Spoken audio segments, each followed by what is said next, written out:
When everything begins to fall apart, most people reach for fear as if it were a lifeline. But hear me gently. Fear is never the lifeline. It is the weight that pulls the soul under. And the moment you grasp it, you begin to prophesy the very disaster you dread. You know this feeling. Sitting at the table late at night, the bills gathered like silent judges, the room dim, the silence heavy, and a whisper rising inside. It's happening again. I can't stop this. That whisper is not truth. It is only the echo of yesterday's words. I want you to breathe for a moment and consider something almost too simple to believe. Your next thought can reroute the entire situation. Not tomorrow, not next month. Your next thought, spoken with faith, can begin the reversal. Stop everything for a moment. Listen, as if a new door were swinging open before you. There is one thought that will hold you steady when the world shakes. One law that never bends to circumstances. What you speak with faith becomes the pattern for your life. You have repeated the old phrases out of habit. I always struggle. Something always goes wrong. I can't catch a break. And those words, like seeds, have brought forth exactly what they promised. Not because you are cursed, but because you are powerful. If you continue as you have been, the next 90 days will look exactly like the last 90. The same worry, the same dread at the start of each month, the same small hopes collapsing before they lift their heads. Ignore this truth, and you do not break a law. You prove it against yourself. But hear the promise embedded in this warning. New words create new conditions. When you choose one thought, one sentence, and speak it as if it were already woven into your affairs, you open the gate for divine order to rearrange everything concerning you. Let me paint the picture clearly. Imagine you are walking to work tomorrow morning. The sun is barely above the rooftops. You are thinking of the conversation you fear, the payment that has not arrived, the mistake you made last week. Your shoulders tense without your permission. That is when the law calls you to choose. Instead of repeating the old fear, you speak the new decree. This situation is unfolding for my highest good. God's order is now established in my mind, my affairs, and my home. The moment you speak it, something shifts, not outside, but within. And when the inner state changes, the outer must follow. Do not rush past this. This is not wishful thinking. This is spiritual law. Everything visible begins in the invisible. Your words, your faith, your mental pictures. Speak light, and light begins to gather substance. Speak fear, and fear takes form. I have watched a woman on the edge of eviction rescue her entire home by holding one single thought. Her world looked hopeless.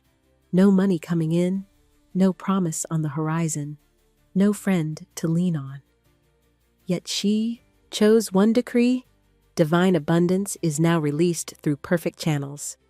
And she repeated it until fear had no room left to speak. Within a week, unexpected supply arrived, under grace in perfect ways, and she stepped into safety, not by force, not by frantic action, by aligning her words with her good. If you believe your situation is too tangled for one thought to shift it, consider the opposite. Your situation is tangled because of the thoughts you have been repeating. A single beam of light can pierce a dark room. So can a single right thought pierce a season of trouble. But here is the truth you must face. The mind will reach for the negative automatically. It has practiced it. It finds comfort in predicting disaster, because disaster feels familiar. That is why I say, force yourself to stay positive. Not with denial, but with spiritual discipline. When fear shouts, answer with a decree. When worry rises, answer with a promise. When lack stares at you, answer with the truth of supply. And this is the truth I want you to hold when everything falls apart. God is the source of my good. Nothing can be taken from me that belongs to my divine design. Hold this one thought, and the storm loses its authority. Let me give you another scene. A man once sat across from me, defeated. His business failing, his marriage strained, his confidence shattered. He said, "Everything is slipping away from me." I told him gently, "Only the things not meant for your path can slip away. Nothing divinely his can ever be taken." He adopted one affirmation: "What is mine by divine right comes to me with irresistible power." He spoke it each morning and each night. Within weeks, the failing business lifted, opportunities he never considered appeared, and the atmosphere in his home softened into peace. It was not chance, it was alignment. So I speak now to the fear inside you, the part that says, "But my situation is different, my problem is too big." That voice has spoken long enough. Let a new voice rise in its place. Say within yourself, even now, "I refuse to prophesy defeat. I speak only the words that create my good." Your subconscious listens, your affairs obey. Heaven opens one channel after another. Are you ready for the truth that will steady your heart? You are not asked to fix everything at once. You are asked to choose the next thought. That is all. One thought aligned with God's order is stronger than 10,000 fears. But you must listen deeply. Not casually, not as entertainment. Listen until these words become more real to you than the crisis. Listen until your mind begins to expect good instead of disaster. Listen until your tongue refuses to speak anything but faith. Because if you do not, if you let your mind return to the old prophecies of lack, loss, and fear, your life will simply repeat its old pattern. Not by punishment, but by law. Yet, if you choose this one thought, "Divine order now takes charge of my life," and speak it faithfully, doors will open you never knew existed. So here is my simple instruction, as clear as morning light. Hold this one thought when everything falls apart, and watch everything begin to fall into place. My friend, as we walk together from the opening words you have just heard, I want you to understand something that has carried countless men and women from the brink of despair into the sunlight of their good. It is this: the first thought you choose in a moment of trouble determines the direction of the entire incident. Most people allow the old race beliefs, fear, doubt, memory of past losses, to rush in like an invading army. They greet each crisis with the same familiar cry: "Here it is again." And because they greet it with the old cry, the old experience repeats itself. But hear me gently. A crisis is not a verdict, it is a call. It is the trumpet that announces your chance to exercise dominion. It is the moment in which you stand at the gateway of two worlds, one of fear and one of faith. And the thought you choose becomes the key that opens one door and closes the other. I have seen many who believed that their thoughts ran of their own accord, like wild horses unharnessed. Yet I tell them that they are not the helpless rider. They are the master of the reins. Just as a ship's captain must seize the wheel in a storm, so must the seeker seize the first thought before the gale of fear sweeps through the mind.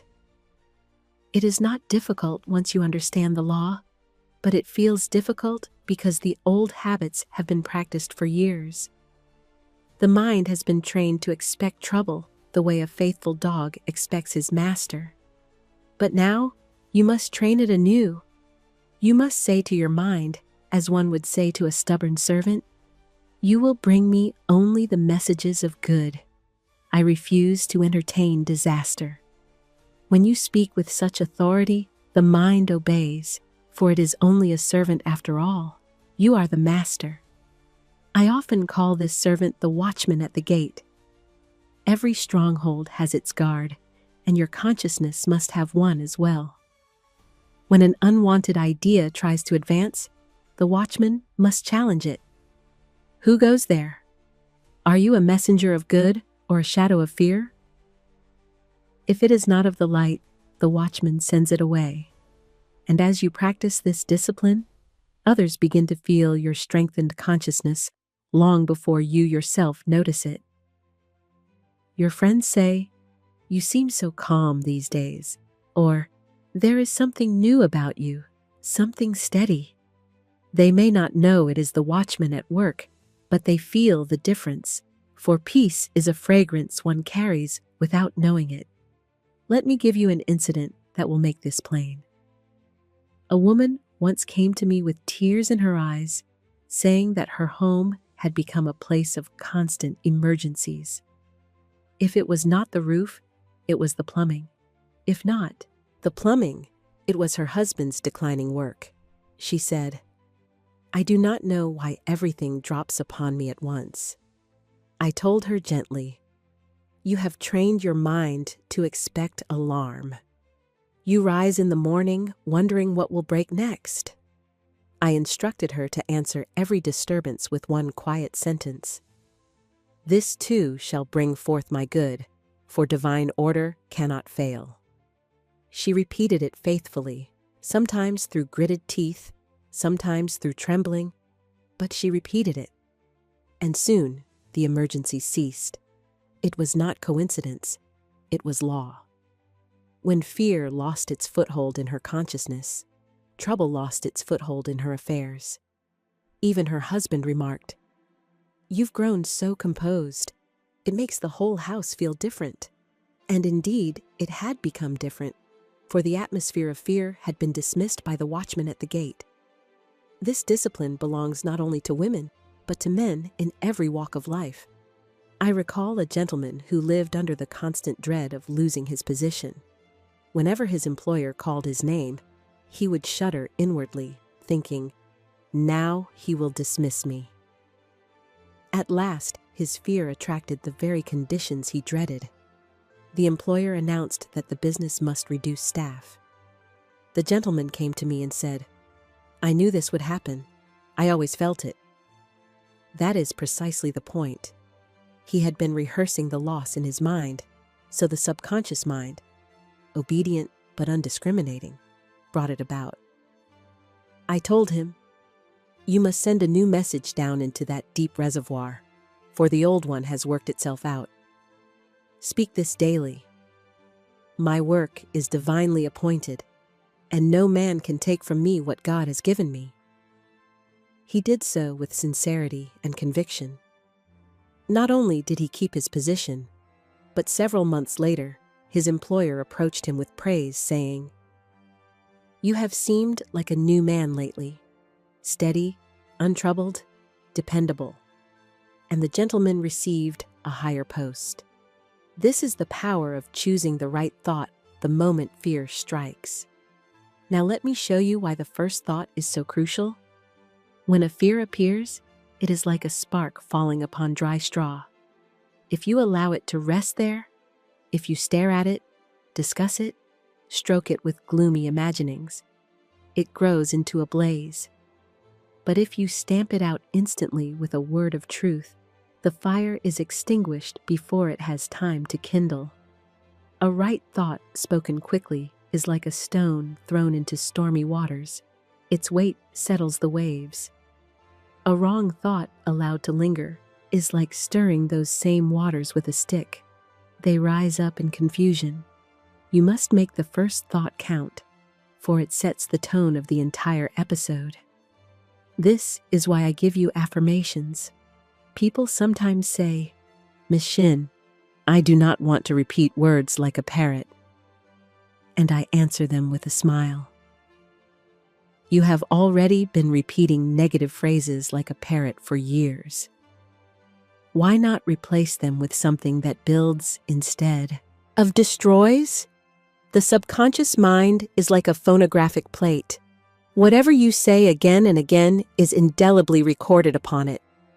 Every fear-filled statement you have ever uttered lies there, waiting to bring forth its harvest. But the beautiful truth is that new records may be made, and the old ones broken to pieces by the hammer of spiritual authority. When you declare, "Divine order now takes charge of my life," you carve a new groove in consciousness. When you say, "I cast this burden on the Christ within and I go free," you place the problem in hands far wiser than your own. Let me give you another story. This one of a young woman who seemed forever overshadowed by discouragement. Whenever a small difficulty came, she collapsed inwardly, saying, "I cannot bear another disappointment." Her mother, noticing the girl's fragile spirit, brought her to me. I told the young woman that each trouble was not a verdict, but an opportunity, a trumpet at the gate inviting her to victory. I gave her the decree: I walk in a light that destroys fear. Nothing can come to me but good. She began to repeat it the moment she felt her courage slipping. At first, she repeated mechanically, with no feeling at all. But the subconscious does not require emotion, only repetition. Within weeks, her countenance changed. Her friends said, "You look so alive lately, so bright."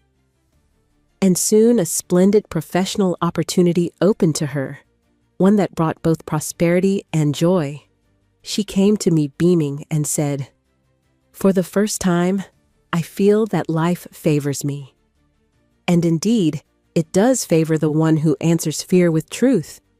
The scriptures give us a shining example in David before Goliath.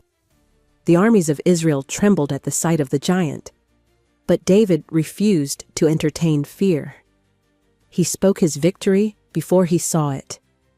"This day will the Lord deliver thee into my hand," he declared.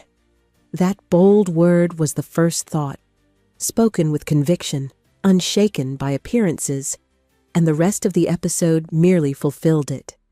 The stone in his sling was simply the instrument. The victory was already secured by the spoken decree. So must you speak in the presence of your own Goliaths. If you say, "They will conquer me," the law says, "As thou hast spoken, so shall it be."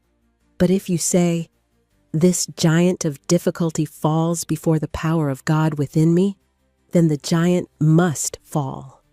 Now, as you practice this discipline, something remarkable begins to happen. Your whole identity undergoes a transformation. You are no longer the person who trembles at shadows. You are the one who commands circumstances through spiritual law. People feel this change before you announce it. They see that you no longer rush into confusion when a problem arises. They observe a surety in your manner, a poise in your voice. You become the calm presence in the household, in the workplace, in every circle. And the world bows before poise, for poise is simply confidence in God made visible. Let me assure you, forcing yourself to stay positive at first is not hypocrisy, it is obedience. The farmer must plow the soil even when it looks hard. Only afterward does he see it soften beneath his hand. So must you plow your consciousness with right words, even when the soil of your thought feels unyielding. If you persist, the ground will break, the weeds of fear will vanish, and the seeds of goodwill sprout. Therefore, when a troubling situation confronts you, answer quickly with a decree. Say, "This matter is now in divine hands. Only good can come of it." Say, "I refuse to prophesy defeat. I speak victory only." Say, "God's order is now established in my mind, my home, and my affairs."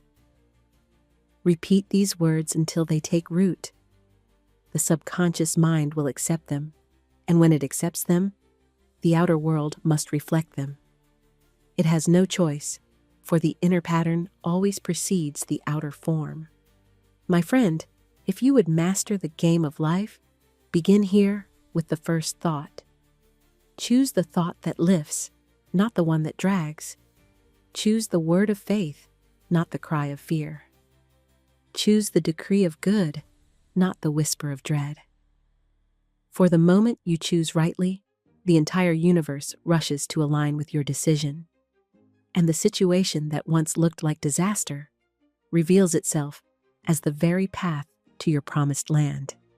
My friend, having laid the foundation of the first thought, we now pass naturally into the great law that governs all demonstration, the power of the spoken word. If I could write one sentence across the sky so that every man, woman, and child might read it and understand it, it would be this: your word is your wand. What you speak with conviction becomes the shape of your life. Countless people imagine they have no control over circumstances while they speak words more destructive than any storm. They say, "Everything I touch goes wrong," and then wonder why their affairs crumble. They murmur, "Nothing ever works out for me," and then weep when nothing does. Yet they are not victims. They are powerful creators, using their power against themselves. I often remind my students that words are not mere sounds. They are instruments of spiritual force. They carry a vibration, a pattern, a blueprint. Once spoken, they descend into the subconscious mind, which receives them as law. The subconscious does not argue, reason, or question. It does not ask, "Is this wise?" It simply obeys. It is like a faithful servant who takes every word you give and carries it to the architect of your affairs. When you speak fear, it builds fear. When you speak lack, it builds lack. When you speak failure, it arranges the materials for failure as obediently as a mason shaping bricks. And when you speak faith, courage, abundance, and divine order, the subconscious must build these things as well, for it knows no refusal. Let me give you an incident that illustrates this vividly. A man once told me he had never caught a certain streetcar on time, not once. He said, "I always miss it." His daughter, sitting beside him, laughed and said, "And I always catch it." Now you see the difference. The father had set a law into motion with his words. "I always miss it." The daughter had set another law in motion. "I always catch it." The subconscious minds of father and daughter obeyed each one precisely. The father would hurry and arrive a moment too late. The daughter would stroll leisurely and find the car waiting as if held there by her expectation. This simple story has comforted many, for it shows that life is not ruled by chance, but by law, the law of our own decrees. You may say, "But Miss Shinn, must I watch every word?" And I answer, yes, if you desire a life of harmony. You have watched the wrong words long enough. Now you must watch the right ones. Your idle phrases are not idle at all. They are seeds cast into the garden of the subconscious. Some people sow thistles and then wonder why roses do not appear. They say in jest, "I'm afraid it will kill me. I'm sick of this. I cannot bear another trial. My very heart is breaking." They imagine they are being expressive, dramatic, honest. In reality, they are issuing orders to the creative force that shapes their path. Let me give you another story. A woman came to me complaining of constant family discord. She said, "My husband is impossible. My children never listen. My home is full of confusion." I asked what she said daily, and she admitted, "I often declare, 'This family will be the death of me,' or 'This house is a madhouse.'" I told her, "My dear, you have created exactly what you declared." She looked startled, but she was teachable. I gave her a new statement to speak whenever irritation arose. "I see all in this household as expressions of divine growth. Peace reigns here, for God's love fills this home." She began speaking these words aloud every morning before the family awoke, and silently whenever tension appeared. Within weeks, Her husband's disposition softened, her children grew more harmonious, and visitors remarked on the pleasant atmosphere. She came to me with shining eyes and said, "Miss Shinn, I have a new family." And I replied, "No, my dear, you have a new word, and it has created a new condition. You see, the atmosphere around you responds to your spoken decrees. When you declare peace, peace must gather. When you speak of lack, lack must come. When you prophesy misfortune, misfortune must answer your call. For the law does not distinguish between the words of wisdom and the words of foolishness. It simply fulfills them. There is a marvelous passage in Scripture. Let the weak say, I am strong. Notice that it does not say, let the weak say, I am weak, nor does it instruct the weak to describe their symptoms. It commands them to speak their desire into existence. When the weak proclaim, I am strong, they are not lying.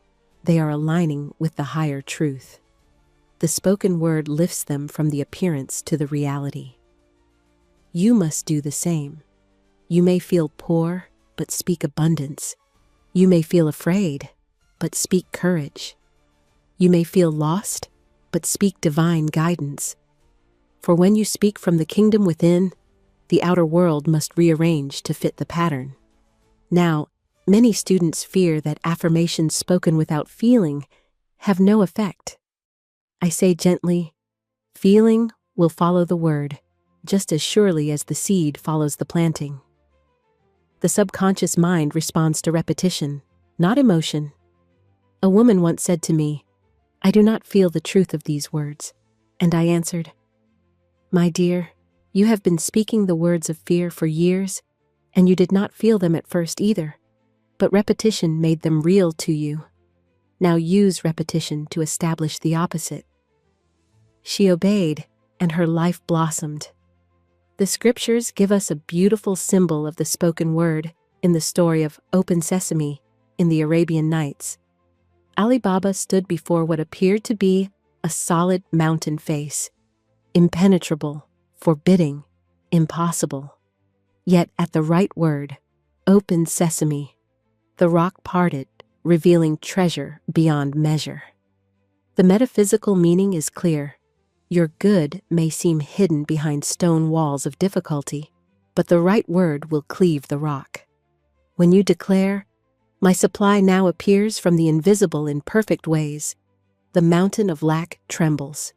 When you say, The walls of fear and delay now crumble away, the obstacles must fall. Your word is your key. The treasure opens when you speak. Let me share another illustration. A gentleman once came to me burdened with debts. He said, Miss Shinn, no matter how hard I work, the bills multiply. I asked him how he spoke of his affairs. He admitted he often said, I can't make ends meet. I said, Then the ends will never meet, for you have decreed their separation. I gave him a new affirmation. My supply is endless, unfailing, and immediate. I am divinely prospered, and money comes to me in perfect ways. He repeated it morning and night. His wife repeated it. They refused to speak one word of lack. Within a month, unexpected checks came, a lost account was restored, and a new opportunity appeared. He came to me astonished and said, It seems miraculous. But there was no miracle, only law. Now let us consider the effect of your speech on your personality, for speech shapes identity. A person who speaks gloom becomes gloom. A person who speaks confidence becomes confident. A person who issues decrees of good becomes royal in bearing, for they speak with the authority of the inner Christ. When you begin to guard your words, people will notice the change before you do. They will say, You speak so differently now, so calmly, so confidently. They will trust you more readily, seek your counsel more often, admire your composure. Your spoken word not only shapes your circumstances, it shapes you. Let me give you a metaphysical description to deepen your understanding. Words are seeds. A farmer would not plant thistles and expect roses, yet many plant words of fear while expecting peace. Words are laws. Once spoken, they are set in motion and must complete their circuit. Words are architects. They draw the blueprint for the invisible forces that build your tomorrows. Words are keys. They unlock the door to your good or bar it shut. Thus, your tongue is both the sword and the scepter. Use it to defend your good, not to attack it. I remember a young woman who told me her entire life had been a series of disappointments. When I asked what she said about herself, she admitted, "I often declare, nothing ever turns out well for me." I smiled and said, "You are a prophet, and the law is fulfilling your prophecy." I gave her a new decree. "Everything I do prospers, for God's success is upon me." She repeated this faithfully. Within a short time, she received an offer to travel abroad with pay, a dream she had cherished silently. When she returned, her friends said, "Everything you touch seems blessed lately." She answered, "It is my new word." Indeed it was. Now let me bring this teaching to a point of power. If you would control your life, control your speech. Do not describe conditions, change them. Do not prophesy gloom, prophesy good. Do not rehearse past hurts, speak new blessings. And when a negative word tries to slip from your lips, stop it at once and reverse it. Say aloud if needed, "Every wrong word I have spoken is now neutralized. Only good comes forth." The spoken word of truth has the power to overturn the lies that fear has written. My friend, begin today. Speak only what you desire to see. Speak only what you wish to experience. Speak only what aligns with the divine design of your life. If you make this inner vow, your life will change with the quiet surety of dawn rising over the horizon. For as surely as the sun answers the morning, your good will answer your word. My friend, we now come to one of the most liberating truths I ever learned in the great game of life, and it is this: fear cannot be overcome by wrestling with it, only by replacing it. The mind, like nature, abhors a vacuum. You cannot simply say, "I will not fear." If you leave an empty place, fear will creep back in like a draft through an unlatched window. Instead, you must fill the mind with a stronger substance, a word of faith, a picture of good, a decree that leaves no room for shadows. This is the law of substitution. What you hold in thought displaces what you do not hold. Countless people make the mistake of fighting fear as though it were a creature with claws and teeth. They say, "I must stop fearing." They struggle, wrestle, groan, and collapse in fatigue, only to find fear sitting on the doorstep when they rise again. But I tell them gently, fear is nothing but a vacuum that faith must fill. The moment faith takes its throne, fear vanishes, just as darkness vanishes when you switch on the light. One does not fight darkness. One replaces it. So it is with fear. Let me give you a story that shows this law in perfect operation. A woman once came to me utterly disheartened. She was consumed with envy over a gift that had been given to a friend. The friend had received a beautiful object she herself had long prayed for. She told me, "Miss Shinn, I cannot bear the sight of it. Every time I think of her enjoying it, I feel the sting of injustice."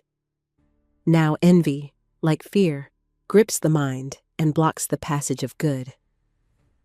The woman had tried to stop envying, but she had only exhausted herself, for she had left the vacuum unfilled. I said to her, "My dear, you must substitute the envy with a greater truth." I gave her the decree. What God has done for others, He now does for me and more. I instructed her to speak it whenever the pang of envy arose. She did so faithfully. Within a short time, not only did she receive an exact duplicate of the gift, but an additional, unexpected present of even greater value. She came to me glowing. "Miss Shinn," she exclaimed, "how marvelous this law is." And I answered, "Yes, indeed. The moment envy was cast out by truth, your good rushed in." Now let us examine the great symbol of the walls of Jericho, for they represent the barriers we build out of fear, resentment, envy, discouragement, and disbelief. The Israelites circled the walls, not with battering rams, but with trumpets, symbolic of the spoken word. They shouted the word of victory before the walls fell. That is the law of substitution. You do not wait for the wall to crumble before you speak. You speak, and the wall crumbles afterward. When you say, "The walls of lack and delay now crumble away, and I enter my promised land under grace," you are sounding the trumpet. Each repetition loosens the stones, old fears, old resentments, old patterns, until the barrier collapses and the path is clear. A similar incident occurred with a young clerk I once counseled. He felt overlooked and unappreciated at his position. He said, "Others are promoted, but I remain where I am. There must be a wall blocking my progress." Indeed, there was. A wall of discouragement he himself had built with repeated thoughts of failure. I told him, "You must replace the thought, 'I am overlooked,' with a decree of your true identity." I gave him the affirmation, "I am harmonious, poised, and magnetic. What is mine now comes to me by divine right." He repeated it daily and refused to indulge the old thought. Soon, the atmosphere around him changed. Customers praised his courtesy. His employer remarked that he seemed more sure of himself. Within months, he was invited into a partnership. The wall had fallen because he had stopped, propping it up with discouragement. Now, let me show you why forcing yourself into a positive state is essential in the early stages of this work. The old mental habits, like old furniture in a familiar but gloomy room, feel comfortable simply because they are known. Many cling to fear because they have practiced it. They know its shape and weight. Faith, like a fresh garment, feels unfamiliar at first. People say, "I feel awkward saying these affirmations," just as a child feels awkward wearing his first pair of long trousers. But if he continues wearing them, he grows into them. So it is with faith. You must force the new words at first. You must insist upon them. Do not wait for feeling. Feeling is the child of repetition. Speak the words until the subconscious accepts them, and when it accepts them, the feeling will come like sunlight entering a window that has long been shuttered. I myself once counseled a man who felt bound by lifelong fear of poverty. He said, "Miss Shinn, every time I try to believe in abundance, the old fear rushes back stronger than before."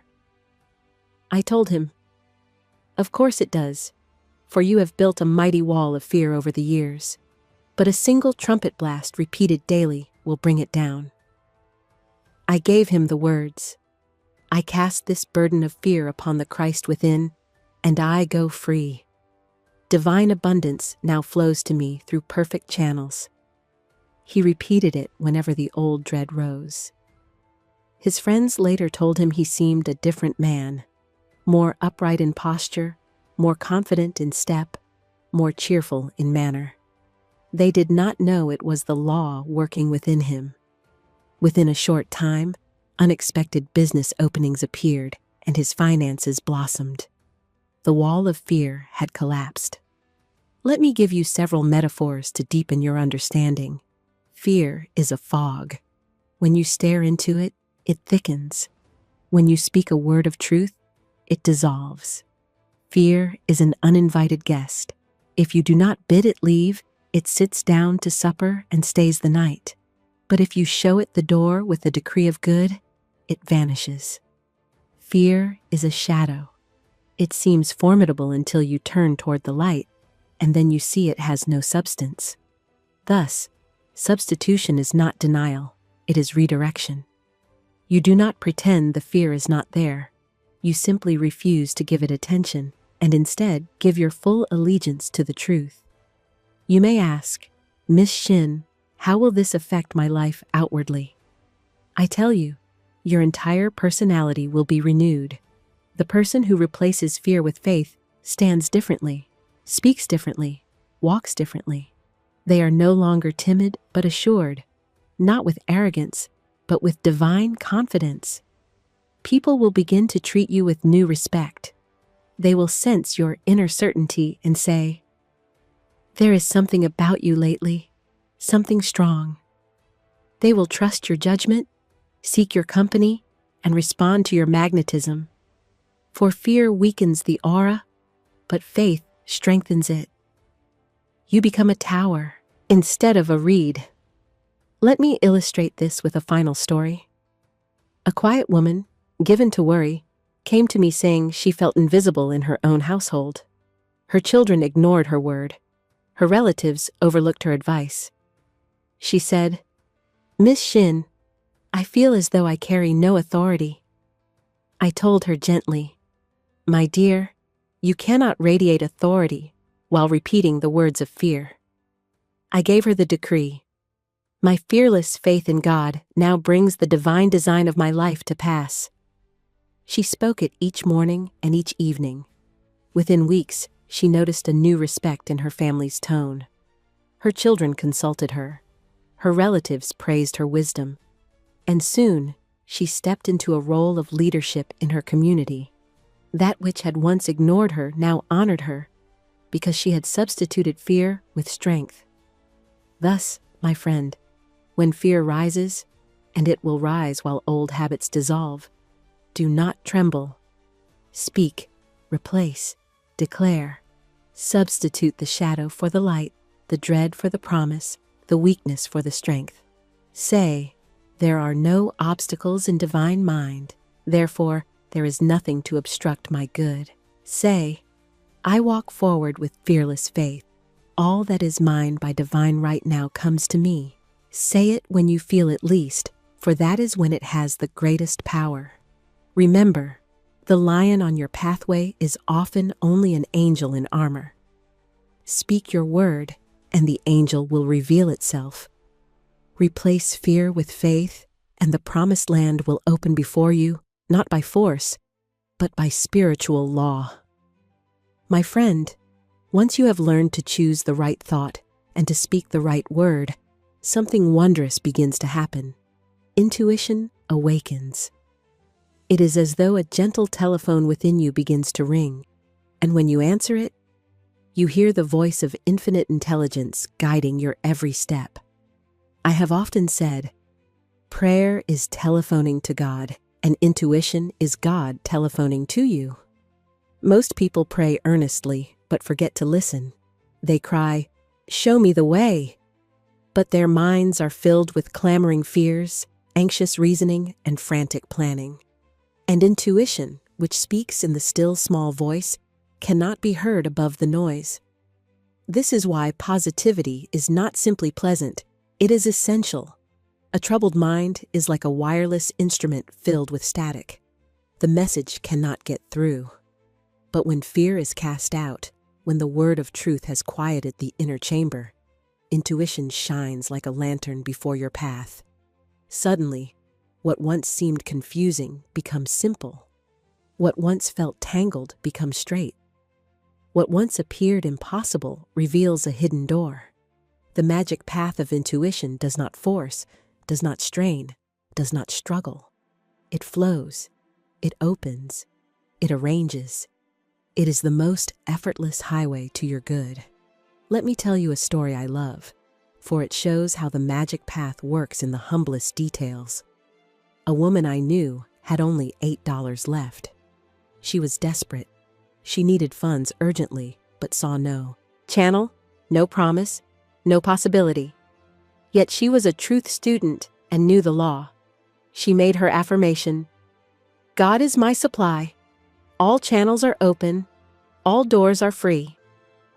After speaking it, she felt a quiet inner nudge, an impulse to go home at once, though she had no logical reason to do so. She obeyed. When she reached her home, she found an envelope slipped under her door containing the exact amount she needed and more. There was no signature, no explanation, only the supply. I said to her, "That was the magic path. You prayed, and intuition answered. You followed, and your good met you halfway." Intuition is not dramatic. It does not strike with thunder or lightning. It whispers. It gently tugs. It nudges your feet along a path you cannot yet see. For some reason, you turn down a different street. For some reason, you choose one shop over another. For some reason, you feel compelled to make a telephone call. Later, you discover that those small obediences opened the way for remarkable good. People often say, "How fortunate!" But I repeat, there is no chance in the divine plan. There is only guidance. Let me give you a fresh story of a young man who felt his life drifting without purpose. He longed for meaningful work, but could not see which direction to take. He prayed constantly, but received no clear answer because he prayed while holding fast to fear. I told him, "You must quiet the mind before the answer can be heard." I gave him the affirmation, "Infinite Spirit, reveal to me the divine plan of my life. Let the right door open at the right time." He used it faithfully. Within a few days, he felt a gentle impulse to visit an old acquaintance, someone he had not seen in years. He obeyed. During the visit, he was introduced to a gentleman who was seeking exactly the kind of assistance the young man could offer. The meeting led to a splendid position, one that grew into a lifelong career. He later said, "Miss Shinn, if I had ignored that small inner nudge, I might still be wandering." And I replied, "Yes, for intuition seldom reveals the whole picture. It reveals only the next step." This is the beauty of the magic path. You are led step by step. You do not see the entire landscape, only the lantern glow on the next few paces. But each time you take a step in faith, the light moves forward, illuminating more of the way. Many people want the whole map before they begin. They say, "Show me exactly how this will work. Show me the channels, the contacts, the outcomes." But intuition never shows the whole picture. It shows only what is necessary for the moment. If you trust it, it will guide you unfailingly. Let me share a biblical symbol that reveals this truth perfectly. The psalmist writes, "He leadeth me beside the still waters." Notice it does not say, "He drives me," nor "He pushes me," nor "He forces me." It says, "He leadeth me." Guidance is gentle, loving, and sure. When you feel pushed, pressured, or panicked, that is not intuition, that is fear. Intuition leads, fear drives. Intuition whispers, fear shouts. Intuition calms, fear agitates. Once you learn to distinguish the two, your path becomes remarkably simple. Now let us consider why staying positive is vital to intuition. When the mind is filled with fear, guilt, resentment, or worry, it becomes clouded, like a window smeared with dust. Light cannot pass through. Guidance cannot reach you. Your own inner wisdom is covered. But when you fill the mind with truth, when you say, "Divine order is now established in me," when you cast out fear and replace it with assurance, then intuition shines through clearly. You become receptive, open, and obedient. And that obedience is the key. Many hear the inner whisper but ignore it. They say, "That is foolish. That makes no sense. I must be imagining things." But the moment you ignore intuition, you close the door to your good. I once counseled a woman who longed for a position in a certain establishment. She prayed fervently for the opportunity. One afternoon, she felt a sudden urge to walk past the building, though she had no appointment and no business there. She resisted. She said to herself, "What good would that do? They are not hiring." Yet the inner voice persisted. At last, she went. As she approached, a gentleman stepped out, saw her, and exclaimed, "Why, Mrs. L., I was just thinking of you. A position has opened suddenly. Would you consider applying?" The job was hers.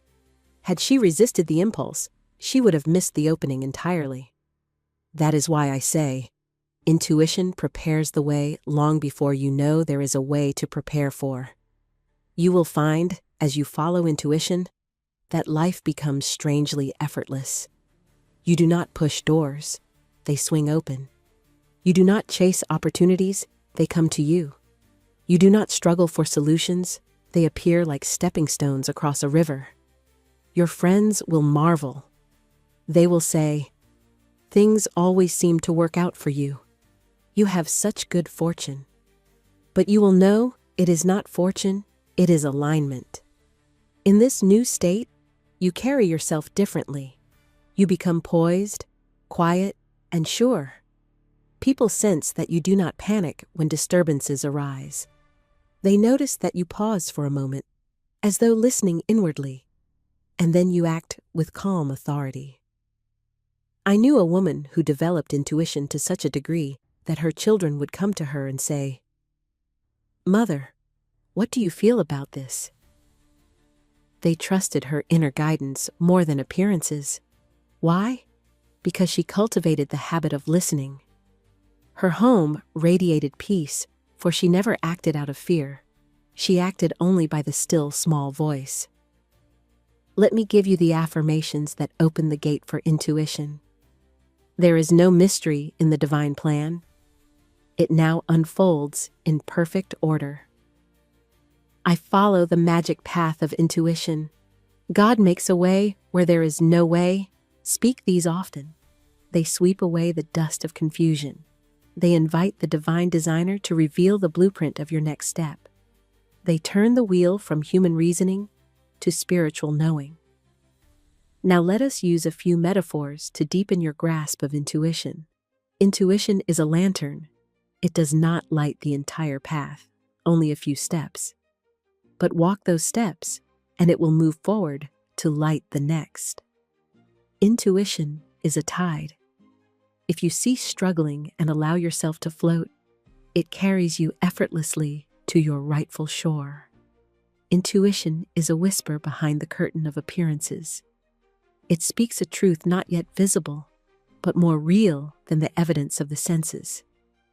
I must warn you lovingly, if you cling to fear, you will not hear intuition clearly. Fear is a great talker. It shouts, it insists, it argues, it reasons. Intuition does none of these. That is why you must first still fear through the law of substitution. Replace it with the decree. I walk in a light that dissolves fear. Nothing can come to me but good. When the fear is quieted, intuition begins to speak. And when you follow intuition, the world sees the difference. You seem guided, timed, protected. You arrive at the right place at the right moment. You meet the right person at the right instant. You avoid danger gracefully without even knowing how. You walk through life as though carried, and indeed you are carried, by the great intelligence that knows your path better than you ever could. So, my friend, begin today. Listen. Obey. Follow the inner nudge, the gentle impulse, the quiet suggestion. Do not force. Do not strive. Do not push. Simply declare, "Divine order reveals my next step, and I follow with joy." And as surely as morning follows night, the magic path will open before you, straight, illumined, and free. My friend, once you have learned to think rightly, to speak rightly, and to follow the magic path of intuition, you stand at the threshold of what I call the promised land. That radiant state in which your visible world begins to reflect the inner transformation. For the promised land is not a geographical place. It is a consciousness, a mental atmosphere of certainty, expectancy, and divine alignment. It is the inner knowing that nothing can be denied you that belongs to your divine design, and nothing belonging to another can ever be yours. When a person enters this consciousness, the outer world becomes strangely obedient. Doors open, opportunities appear, money flows. People begin to treat them differently, with respect, admiration, and trust. Why? Because the individual is no longer walking in the vibration of fear or want, but in the vibration of supply, confidence, and right action. Let us begin with the law that underlies all manifestation. Supply is a state of consciousness. The world believes that supply depends upon wages, markets, economies, or favor. But I say boldly, your supply comes from God, and God's channels are infinite. Your job is only one channel. Your customers are only one channel. Your personal contacts are only one channel. But if one channel closes, infinite intelligence opens another. Quickly, easily, and perfectly. The promised land consciousness refuses to cling to any one avenue. It declares, if this door closes, a better one opens. If this opportunity leaves, a greater one appears. Nothing is lost in divine mind. Let me give you a story. A woman once desired companionship after many lonely years. I told her, prepare for the good you desire, for preparation is faith in action. She began setting an extra place at the table each evening, putting out the silverware, the glass, the napkin, as if expecting a guest. She said it brought her such joy, for it filled the home with expectancy. She repeated the affirmation, I have a wonderful companionship now, under grace in perfect ways. Within a short time, she met a man who admired her quiet poise and sought her company, and the two formed a happy union. Her friends exclaimed, how marvelous! But it was not marvelous, it was law. She acted as if her good were already there, and the law made it visible. Now, let me present another case, one particularly dear to me. The woman who bought the trunk before she received the money for her journey. She longed for a trip abroad, but had no funds. I said, you must act your faith, prepare for your divinely designed trip. She hesitated, for she feared spending even a small sum. But she obeyed and purchased a large, cheerful trunk with a red band around it. Every time she looked at it, she felt the thrill of travel.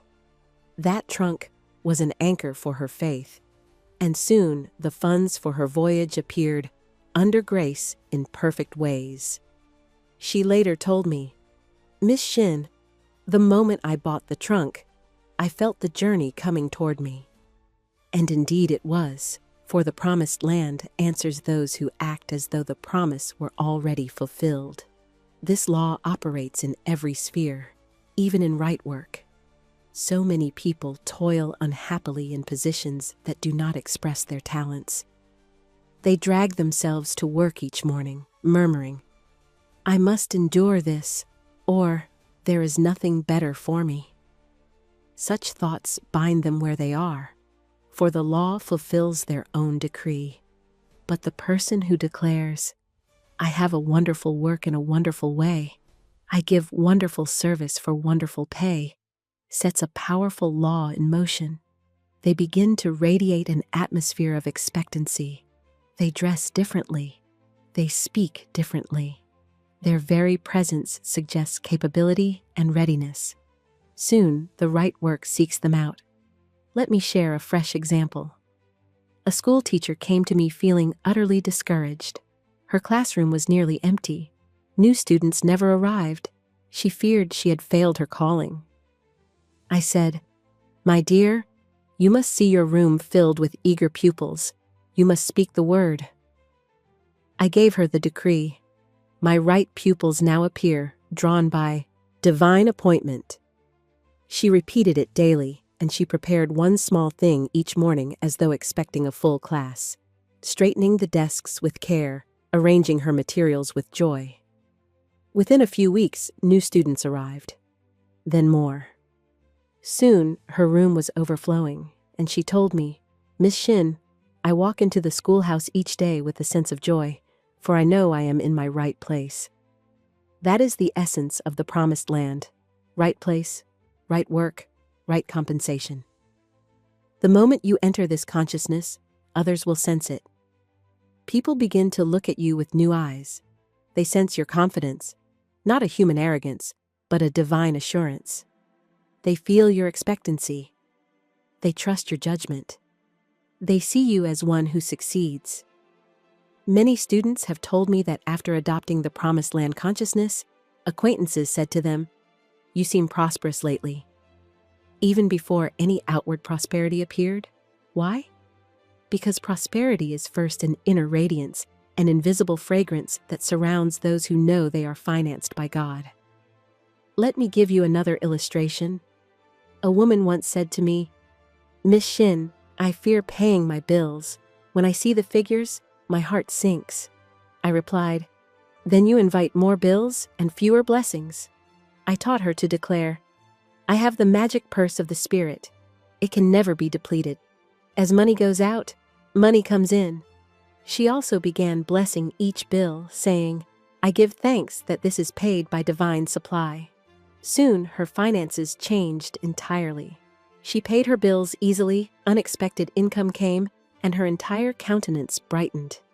She told me, "My creditors treat me with newfound respect."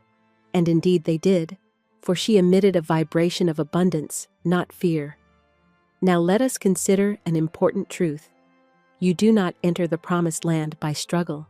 You enter by alignment.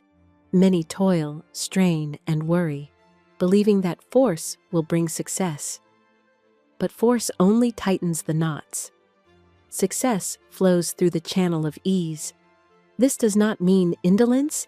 It means inspired action. Action guided by intuition, supported by right words, and empowered by expectancy. Let me give you more imagery to make this vivid. Right work is like a garment tailor-made. If you wear a garment too tight or too loose, you feel awkward. But when the garment fits perfectly, you move with grace. So it is with your divinely appointed work. When you find it, you feel released, expanded, joyful. Supply is a river. When you fear, you dam the river. When you praise, the waters rise and overflow their banks. The Promised Land is not reached by pushing through walls. It is reached by allowing the walls to fall. Every resentment, every fear, every doubt is a stone in the wall. Every affirmation, every act of faith, every substitution of fear with truth is a trumpet that loosens the stones. I recall an incident of a man who felt trapped in a failing business. He told me, "Everything is closing in on me." He used his words to reinforce the walls. I said, "Reverse the decree. Say, everything is opening for me. What is mine by divine right now appears." He obeyed. He also blessed his competitors, saying, "What God does for them, He now does for me and more." Soon a remarkable opportunity came, one he had never imagined, and he stepped into a prosperous enterprise. His friends said, "How did this happen so quickly?" And he replied, "I changed what I spoke." That is the Promised Land consciousness, the inner word shaping the outer world. Now let us add scripture to deepen our understanding. It is written, "The lines are fallen unto me in pleasant places. Yea, I have a goodly heritage." That is the decree of one who has entered the Promised Land. It is also written, "None shall shut the doors that God has opened." When you align with your divine design, no human hand can hinder you. People may doubt you, oppose you, or misunderstand you. But if you stay faithful to the inner law, the outer world must yield. Let me give you a fresh story. One from a man I call James. He longed for a position in a highly regarded firm, but believed he lacked the qualifications. I told him, qualifications are but shadows. Consciousness is substance. I gave him the decree. I am a perfect expression of divine intelligence. My right position now seeks me. He repeated it daily. He prepared as though expecting a splendid opportunity, sharpened his appearance, refined his speech, and learned new skills joyfully. One day, he felt a nudge to visit a former colleague. During the visit, he learned of an opening in the very firm he admired. He applied and was chosen, not because he fought for it, but because he aligned for it. When he entered that company, he carried himself with poise. His colleagues said, "You seem exactly right for this place." And he was, because he prepared inwardly first. You see, my friend, the promised land is not given to those who strain or demand. It is given to those who speak rightly, act faithfully, and walk by intuition. The outward demonstration is only the shadow of the inward victory. Once the inner pattern is established, once you truly believe that you are provided for, guided, honored, and placed rightly, the outer world must reflect it with mathematical precision. Therefore, declare boldly, endless good now comes to me in endless ways. My right work appears, and I rejoice in perfect service. What God has done for others, He now does for me and more.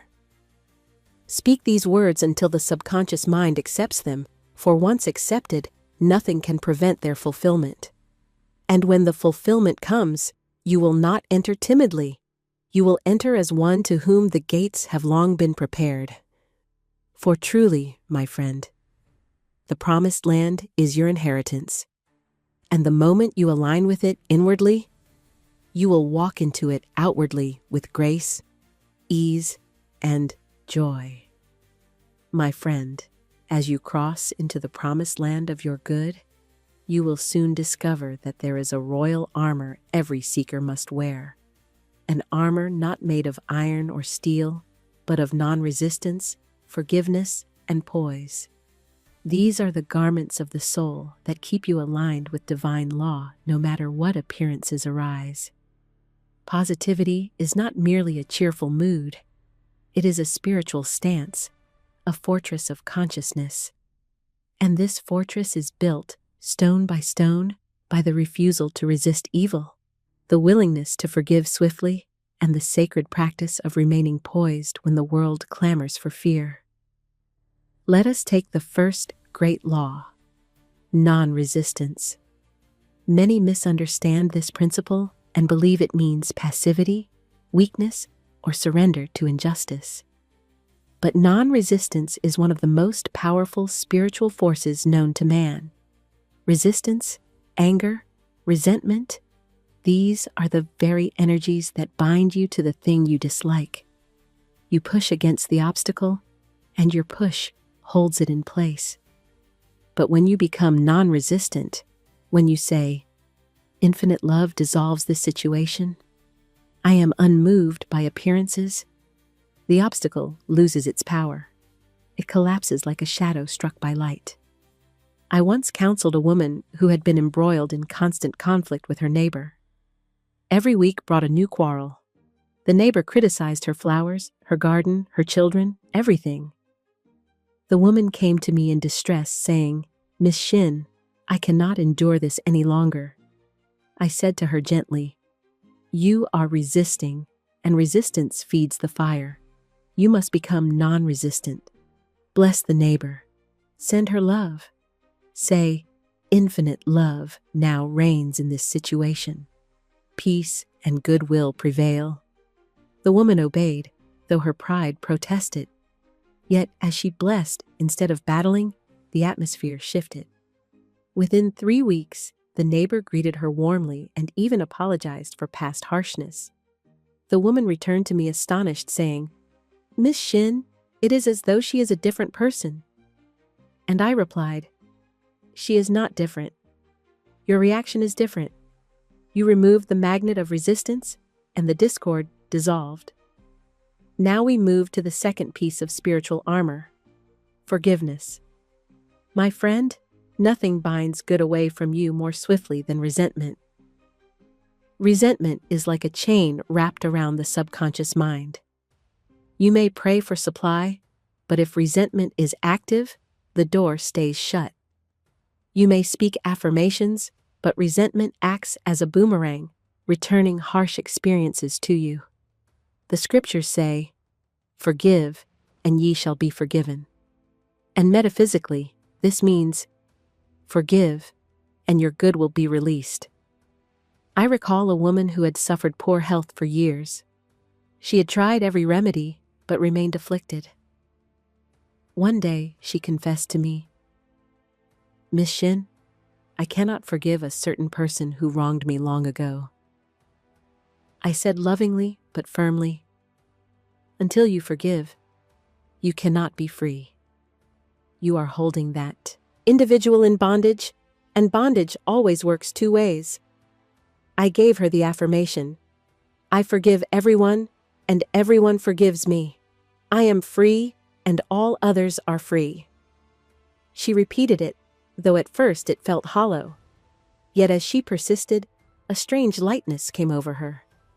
The tightness in her chest eased. Her sleep improved. Then one day, she woke entirely healed. Her friends were amazed. She said, "When I forgave, it was as though a heavy stone fell from my heart." And indeed it had, for forgiveness is one of the most powerful healing forces on earth. Let me offer a new story for richness. A shopkeeper I once knew had a dwindling business. Customers walked past his door daily, but rarely entered. He blamed the economy, the weather, his competitors, everything except his own thoughts. He came to me, slumped and worried, saying, "Miss Shinn, I fear I must close my shop." I asked him, "What do you think as you watch people passing by?" He admitted, "I criticize them silently. I think, they should come in. They owe me their patronage."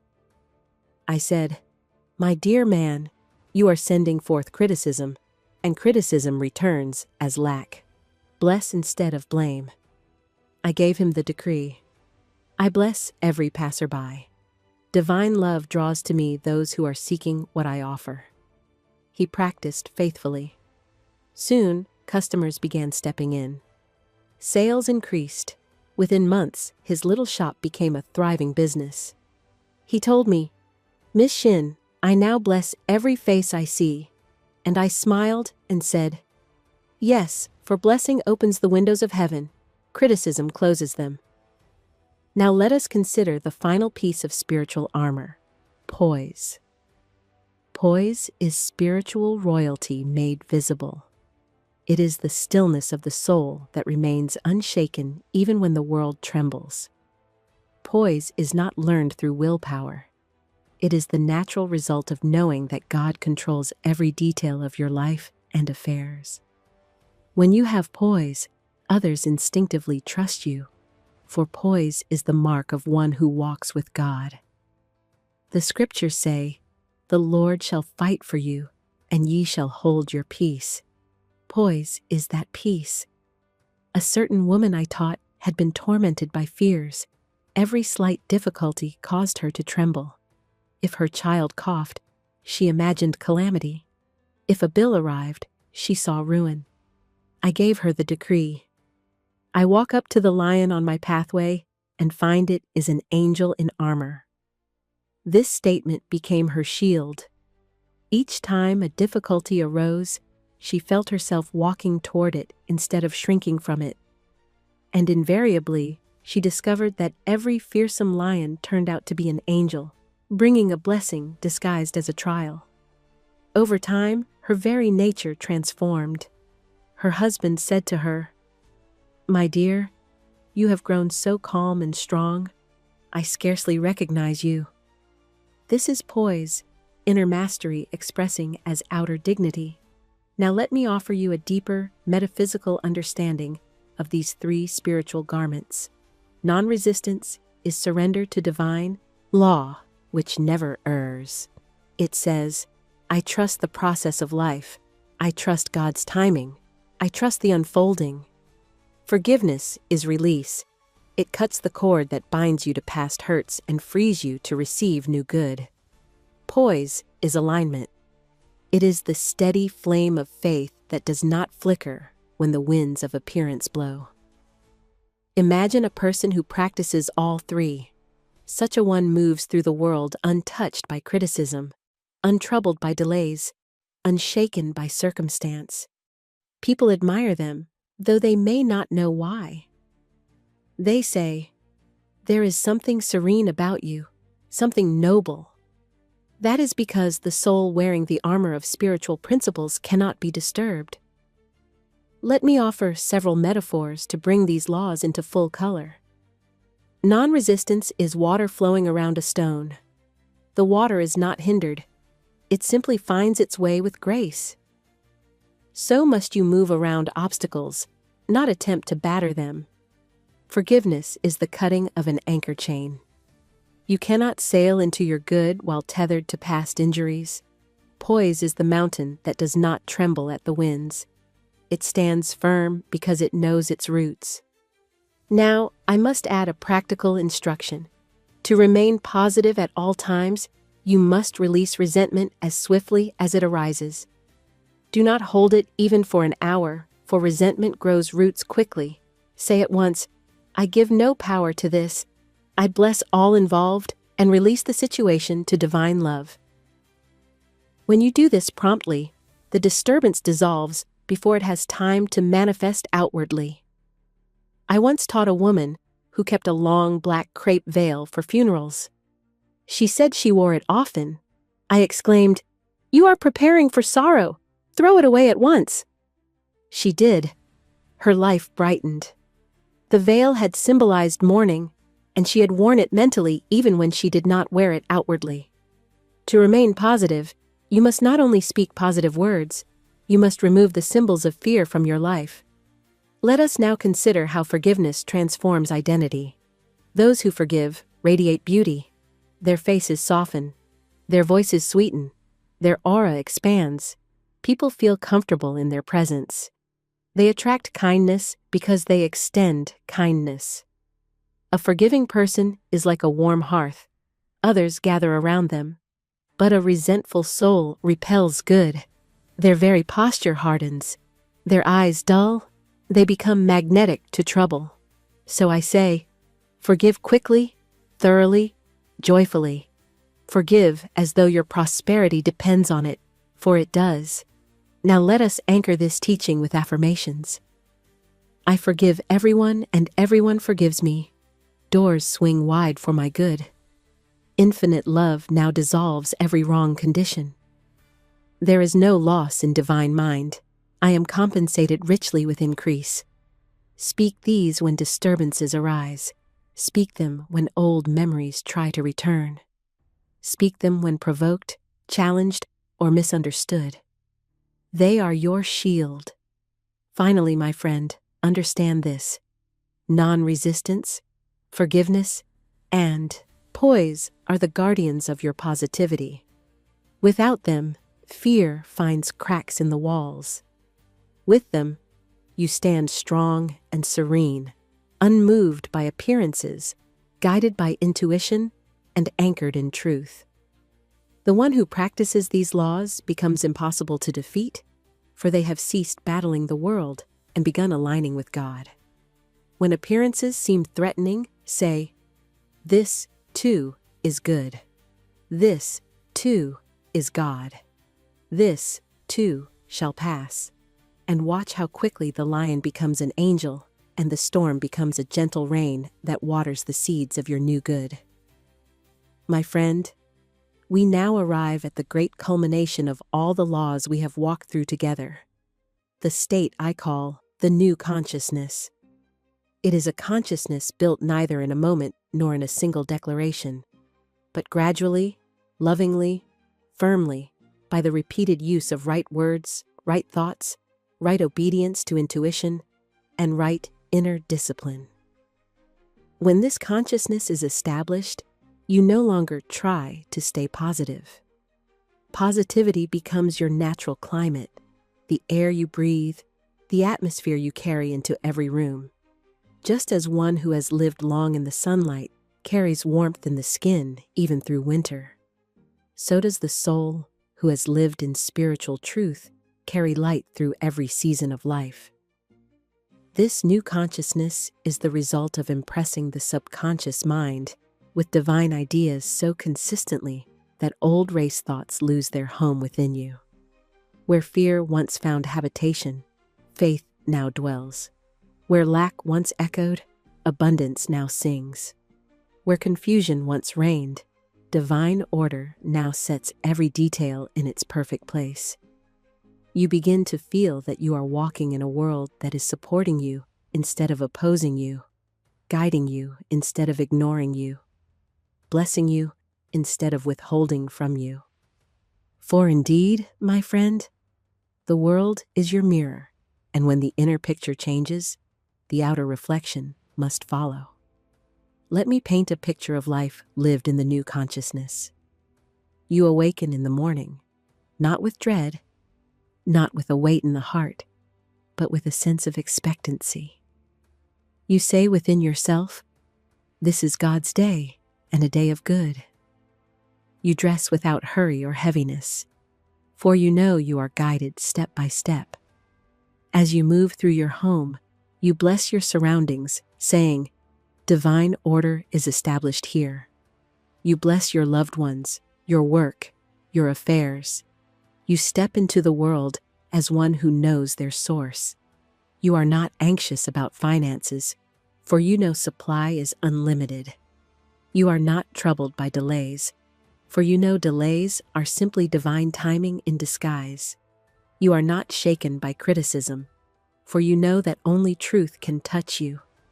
Throughout the day, intuition guides you like an unerring compass. If you feel drawn to take a certain road, you follow. If you feel a quiet hesitation in the heart, you pause. You no longer question the guidance, you trust it. You no longer fear losing your way, for you cannot lose your way in the light. You no longer rush, for you know that nothing divinely yours can ever be withheld, and nothing not meant for you can ever be forced into your life. In this new consciousness, something else happens. Others begin to remark upon the change in you. They say, "You look so peaceful," or "Life seems to smile upon you lately," or "You have such a steady presence." Even strangers respond differently. Doors open more easily, people extend kindness, opportunities arise without strain. This is not because the world has changed, but because your vibration has changed. You are radiating expectancy, and expectancy is the magnet that draws good into form. Let me share a story that illustrates this beautifully. A woman once came to me lost in confusion. She said, "Miss Shinn, I never know what will happen next. Everything feels uncertain." I told her, "You must create a new atmosphere around you, one of expectancy." I gave her the decree. "I expect the unexpected. My good now comes to pass." At first, she felt no change, but she persisted, repeating the decree as she walked, worked, and rested. Soon, small surprises began to appear. Pleasant letters, unexpected compliments, tiny financial gifts. She rejoiced in each one, saying, "This is the unexpected good." Her expectancy grew, and larger blessings followed. New work, improved health, and harmonious relationships. She told me, "Miss Shinn, I feel as though life has begun to favor me." And I replied, "Life has always favored you. Your expectancy now permits your good to reach you." You see, expectancy is not mere hope. It is spiritual certainty. Hope waits, expectancy prepares. Hope wishes, expectancy claims. Hope watches the road, expectancy sets an extra place at the table. And the universe always answers expectancy. Let me deepen your understanding with metaphors. Expectation is a seed planted in fertile soil. You water it with your words, Warm it with your faith, and soon it breaks through the ground into visible form.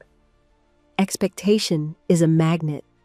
The stronger it becomes, the more irresistibly it draws your good. Expectation is the sunrise. It precedes the manifestation and announces its arrival. Now let us consider how this new consciousness stabilizes your entire being. When a difficulty arises, you no longer fall into panic. You pause, breathe, and listen inwardly. You say, "This too is good. This too brings a blessing. Divine order is at work." You cast the burden instantly. You refuse to give fear even a moment's foothold. And because you cast the burden at once, the disturbance dissolves before it becomes a crisis. I once knew a gentleman who had absorbed this teaching so thoroughly that people said of him, "Nothing upsets him." One day, a great financial setback appeared in his affairs. His associates were frantic, expecting him to collapse under the weight of it. Instead, he walked into the office calmly and said, "Gentlemen, this matter is in divine hands. Let us wait upon the solution." Within 48 hours, the solution appeared through a channel no one had considered. His calmness opened the door. His faith permitted the answer to reach him. This is the new consciousness, not the absence of challenges, but mastery over them. Let me offer you the affirmations that anchor this state of mind. My faith is built upon a rock. The winds of fear cannot shake it. Divine order governs my life, my home, and my affairs. I live in a rich, radiant, fearless consciousness of good.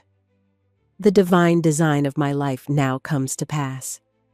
I expect the unexpected, and my good now reaches me. Repeat these until they become the very breath of your being. When the subconscious mind accepts them, they become automatic, working for you even as you sleep. Now let us speak of the transformation of identity that comes with this new consciousness.